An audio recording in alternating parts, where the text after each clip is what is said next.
Hello, I'm back again. Today, I'd like to talk about finding inspiration as a new artist. It can be very difficult to find inspiration when you're just starting out in whatever medium you choose. This can apply to crafts as well if you're a crafter.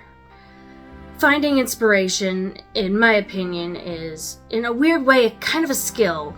You need to know how to let it come to you, or how to find it in the environment around you. You can't force inspiration in your life. You can't go, I'm going to sit down and be inspired to make art. It doesn't, unfortunately, as much as you would like it to, it doesn't work that way. Trust me. So I have a few tips of things that I personally do to get inspiration, and it can be different from other artists. I primarily work with abstract art, so finding inspiration is a little bit trickier because you can literally find inspiration in the most random of places, while if you're a portrait artist or a landscape artist, it might be a little different, but these tips should help in one way or another. I plan on talking about a few of those tips. Let's get into it. Alright, so if you made it this far, you're clearly looking to find ways of getting inspiration. And if you're just starting out as an artist, it can be really tough, I understand. Or even if you're an experienced artist and you're feeling it in a rut and you don't really know how to make new art, I have three major tips that'll help you really stretch that coloring or drawing muscle. That'll really help you work out those creativity and really help you get in the mojo of finding your inspiration. And keep in mind, I'm going to be saying drawing a lot because that is the main medium I create in. I do a ton of ink drawings, but these tips can be applied to painting, sculpture, or really any craft, any creative medium, I guess you could say. And these tips, I just quickly brainstormed, and I use a lot of these. I've used them to develop my art skills and to just, enjoy drawing. And the first tip I highly recommend you do, especially if you're just working out, or even if you're just getting bored of making art, is to make art about things that interest you. I personally have a fascination with strange creatures and geometric patterns. So I draw things like crystals. It's in my sketchbook, I don't have it on me right now, but I drew a bunny sea slug because I just think sea slugs are just funny little creatures. But just drawing something that you find interesting or fun to draw or create art about will really help you get into that habit of finding inspiration, of creating art. And really, sometimes, once you get drawing something you like, the act of creating something and getting that flow of ideas will come as you start creating. And I find that is huge. If I'm in a rut, I'll just doodle something that I find interesting, or I'll just do a random pattern. This isn't a good example because I'm doing a specific pattern I'll throw out, but this one is inspired by something in specific. Normally I'll just do a hodgepodge of patterns every which way to try to figure out new ways to draw. So drawing things that interest you will get you creating, which will in turn help give you more and more inspiration. And added bonus, it'll help you develop your art skills by drawing and creating. And that leads into the next tip, which is to observe your surroundings. Inspiration comes from everywhere. This is a good example. I saw the green watercolor and I wanted to put ink on it. And I thought trees are fun, and this style of abstract pattern reminds me of trees a lot. Weird trees, but it reminds me of trees and natural growth, so I figured this style pattern would be fun, and I just let it grow from there. And if you are feeling like there's no inspiration to be found in the environment I'm in, there is no, I'm not going to be inspired by anything around me, go somewhere. Go to an art museum. Go for a walk on a trail. remember, always be safe if you're going out in the woods. But, you know, get out, go to a park, see the world. That you don't have to go on lavish vacations or go on expensive trips. Just go for a walk around your neighborhood. You will find inspiration in the weirdest places. And then the final one is to take inspiration from other artists. I personally use this trick a lot. I look at other abstract artists to just see what they're doing and see how they apply color and texture. I use this a lot in painting, and using other artists is really good to see. Maybe it'll help you develop your art style. Maybe you see them craft or create something really cool and unique and you want to try your own spin on it. Or you just want to redraw or repaint a painting in your style. Now keep in mind, and I will scream this until I am blue in the face, never steal someone's art. If you are copying someone's art in your own style, credit the artist, especially if you're posting on Instagram. If you're just be transparent, say this original painting is here. I did this in my own style. Or if you're using intellectual property, credit the intellectual property. And personally, I would never try to sell or profit off of art that was stolen from. Though you can draw inspiration from other people's art without outright stealing it. I personally do that all the time, and I will get more into that in a little bit. But, you know, looking at what other artists do is a really good jumping off point, and it can really help you get ideas of what you want to create next. That being said, let's talk about how I personally apply some of these ideas in my day-to-day life. All right, so examples of how I apply those tips. As I think I mentioned before, I trained on learning to draw and really fine-tuning those motor skills by drawing what interests me. And I was interested in video games, anime characters when I was a teenager a lot. So I drew a lot of those, and I would take stills from TV shows and recreate them. So this kind of fits into take inspiration from other artists. And it was just, I like drawing those things, so it interested me, and I eventually developed those fine motor skills. And as time went on, I tried different mediums, and I found what truly interests me is drawing objects and drawing unconventional things. I really find enjoyment in drawing things in ways you wouldn't normally see, or drawing strange geometric objects.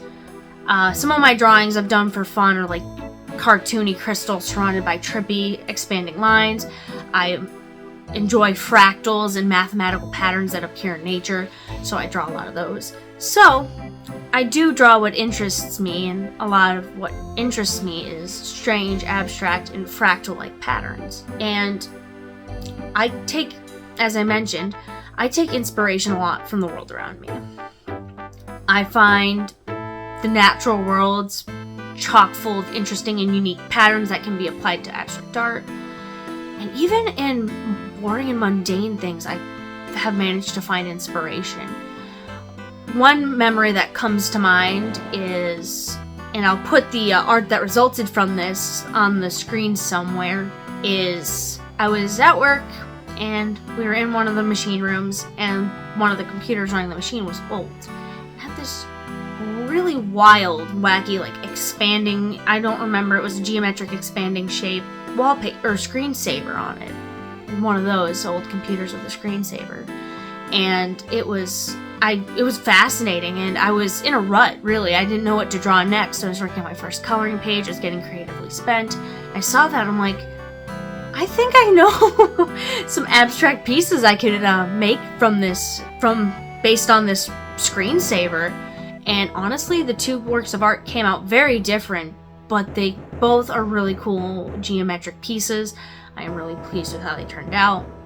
And they were a bit trickier to draw because of just the style of drawing them, and the planning that went into it was more than I normally would put into an abstract art piece. Most my abstract ink drawings to that point were, okay, put a circle in the center of the page and build patterns out from there, or draw lines and build patterns out from there. It was never diagonal patterns and measured out precisely, and it was, up until that point, the most planning I had put into an art piece, and they came out really good. And that inspiration came from just seeing a screensaver at work. And it's one of those, once you're trained, you can't make a wave of that's a good idea hit. It's just going to appear out of nowhere. You're going to see something, and who knows, you could see something on somebody's desk, and that could lead into a strange train of thought that gets you this brilliant idea of inspiration and something you want to draw. And that is a habit, a muscle you kind of have to build up over time as you draw or paint or whatever medium you choose more and more. It takes time. It honestly does. And I can think of another example that was a little more recent. Another thing I can remember was I was in class and my professor was drawing a diagram, and I don't have an example to put up on the board, but it was like this branch diagram, and each branch at the end had a little dot, and I'm like, that would potentially make an interesting pattern. I was fiddling around with it, and I have the idea still in my head. I haven't acted on it. When I start my next coloring book project, I probably will act on it. Or maybe one of my next drawings. That's the beauty of finding inspiration, is if you're good with it, you can always let these ideas come and just put them in your back pocket for later. And then the final thing I do this on a regular basis, is I look at other art. Most of my art inspo hunting goes on Pinterest. I scroll through, and if I see a pin on my homepage and I go, that's a really cool piece of art, I will just save it into a secret board that is hidden from everybody else, only I can see it. And that really, just having those ideas available, I don't outright steal them. I go, okay, this one has an interesting swirl border. If I apply my art style to this framing, I get a unique piece of art. I take bits and pieces for ideas to draw, especially when I'm like 15 drawings deep into a coloring book and I'm out of ideas. It can help. I never outright steal art.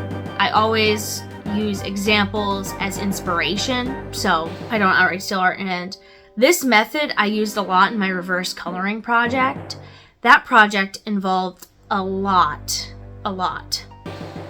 of drawings. Normally I do 25 drawings for my coloring books, and then those ones I have the originals and then the color invert of the originals, so you kind of get the best of both worlds, the 50 in total, which is the sweet spot for coloring books. But with reverse coloring books, if you invert the colors, the background is black, so you can't really reverse color it.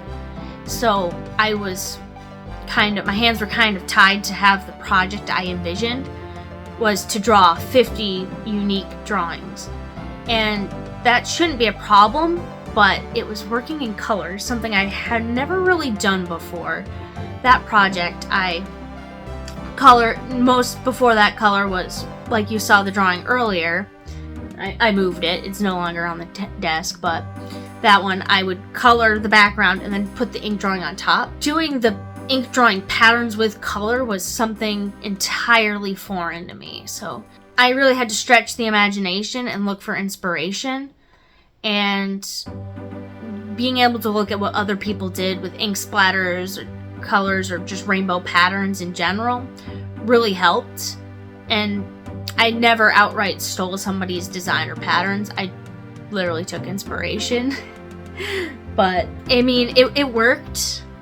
And it is great for aspiring and current artists. But I mean, that's how I apply those tips. And even once you get into that mode of finding inspiration and coming up with creative ideas to draw, it's still good to practice these tips. Even once you're deep into being an artist, or like me, a relatively new aspiring artist. I've been making art for years, but I'm still considering myself an aspiring artist, you can really apply these tips anywhere. I mean, all in all, this inspiration thing is a muscle you have to work, a skill you have to learn. It is not easy to do. It can be very, very difficult. And you'll hear people all the time talking about art block. I get it. Everybody gets it. It's inevitable. But having these tips available will really help conquer that art block, or at least get you practicing making art or being creative in one way or another. And eventually you will make it so it's less of a big problem and more of a minor inconvenience. So hopefully this short little video helps a little bit with getting inspiration, making art, or getting started in general if you don't really know where to start in making your art. So I hope this helped. I have some other videos. I'm going to be working every single month. I'm going to try making videos as much as I can, but I'm going to work on improvements, and I'm going to work on fixing the lighting. I'm currently in a new space and the lighting's a bit weird, but overall, thank you for watching, and hopefully you can just keep making art and get yourself out there.